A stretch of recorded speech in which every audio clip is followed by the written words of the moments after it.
Hey, what's going on guys? John here and welcome back to the channel. Now in this video here, I want to tell you guys personally how I feel about FSD beta and FSD in general and why it's not worth it to purchase in 2022. Now this is going to be completely my honest opinion on it. You guys might feel a little bit different if you guys have FSD beta or if you guys just have FSD. Maybe you feel that your personal finances can support this and $12,000 doesn't really mean that much to you. But to myself, I think it's just not worth it at this point, and Basic Autopilot has pretty much all that you're looking for. Alright, so first things first, I have experience with 3 vehicles right now. One with Autopilot, one with Enhanced Autopilot, and one with FSD, and all 3 of them perform very great in their own perspective. Now because of all this, I'd say that I have a pretty fair judgment of all of it because I've driven all of it for a good amount of time, and I'm gonna say it again that Basic Autopilot is more than enough. It's far superior than any other lane keep system that's available on the market right now, and you guys will be very happy with it and happy that you didn't spend $6,000 to $12,000 on a piece of software that's not ready. Now to add to all that, Basic Autopilot is also getting a green light chime at the stoplights, so that means that you guys are able to get an FSD feature that wasn't previously available to you, and it's going to be part of the package now once you buy the car. So there's really no need to go up to another package just for all the gimmicky stuff. I'm going to get more into that in a few moments here, but in terms of Enhanced Autopilot, which was just released a couple weeks ago, and an FSD, there's not much that you're gaining over Basic Autopilot. Alright, so I'm just gonna jump straight in and talk about FSD and FSD beta and what it's like on my journey so far. So I'd say that a lot of the time that I am on FSD, the one without beta, I'm having a lot more stress than I would be on Basic Autopilot, and the same goes for FSD beta as well, especially when I am on a road trip, on the freeway, on the interstate. You guys will see that I'm stressing out a lot more than I usually would be because I am fighting against the system wanting to make these random sporadic decisions for me with lane changes. It just makes me have to concentrate on the road a lot more than if I knew that the car was just gonna stay centered in lane the entire way. I can sit back, relax, and not expect it to do really random things,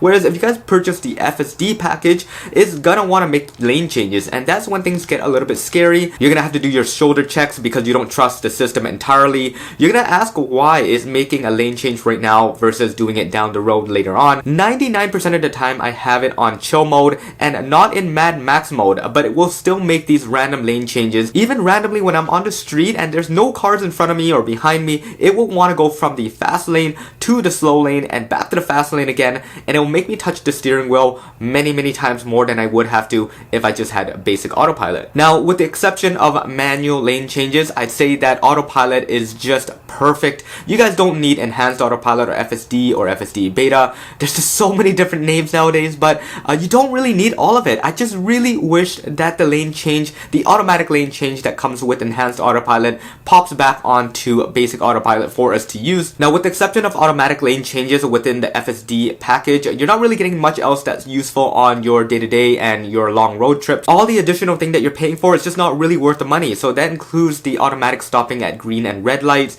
that's automatic parking and summon and smart summon. Those stuff you're probably going to use, and I personally use maybe once a year, to be honest. Now there's 2 clear downsides of going from Basic Autopilot to any of the other packages, and this really shouldn't be a problem, but it is a problem, and that really is going to be the automatic lane changes into random lanes. That we already discussed that. The second thing is at green, red light, and yellow light, the car is gonna stop and you're gonna have to reactivate it for it to go unless you are on FSD beta or the Basic Autopilot. Now in a sense, if you do just have the Basic Autopilot and no other packages purchased, you will have a very similar feature to FSD beta, and that is the fact that the car will just continuously go at a green light. You don't have to confirm by tapping onto the stalk or the accelerator pedal. That is something that only FSD beta will have. Alright, so let's talk about FSD beta and my experience so far on it. And I'd say it is a so-so right now. Definitely not worth $12,000. Definitely not even worth $6,000. Now the thing with that is that it does work. It does make those left-right turns. It does stop. It does do the general stuff that you see on the FSD beta videos.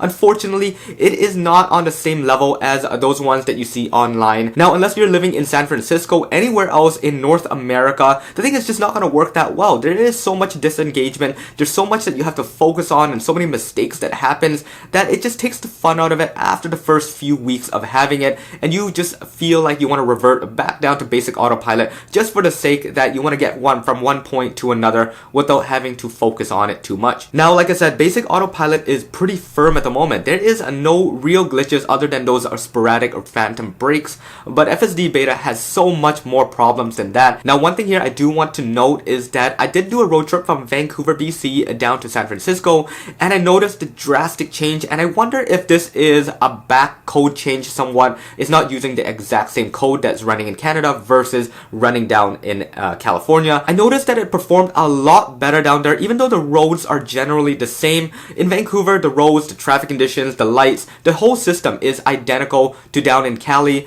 but it just works very differently from each other. All I can say is I think that the codes are different, that the ones that are running up in Canada versus the one running down there, and maybe this is even different from the ones running in New York, where it has to deal with a lot of different things. But the only place that I feel that it works very well in, surprisingly, is San Francisco. Alright, so to sum it all up, if I'm not willing to spend $12,000 on FSD, which gives me a chance at having FSD beta, I don't know why anybody in the whole world would purchase FSD knowing that they are not going to get FSD beta anytime soon, knowing that their car can only do the basic things that most other cars can already do. Now, especially parts of Europe where it's even locked down further, the amount of acceleration and turning force at the same time gets locked down. There's no real reason you guys would want to buy FSD for that much money. I just hold out, I buy a brand new Honda Civic, a new Toyota, or anything like that that has a lane keep assist already built in, and enjoy that while FSD is being worked on at the moment. So anyways guys, that is my personal opinion on this. This is just my little rant on FSD beta. I can't unfortunately get my money back, but if I had the chance, I'd do it in a snap right now, get my $12,000 back, get my $6,000 back for enhanced autopilot, and just use basic autopilot, which I am literally using most of the time now anyways. So there you guys have it on this video. I will be doing a road trip very soon and be using basic autopilot. If you guys want to check that video out and how it performs on roughly a 2,000 mile road trip, please let me know in the comments below what you guys want me to test out. And if you guys have any questions regarding FSD beta or FSD, please drop it in the comments below as well. I will make a video on that for you guys. But anyways, this should wrap it up. Hope you guys enjoyed it. If you guys did, please hit that subscribe button, that bell notification. This is John once again. Peace out.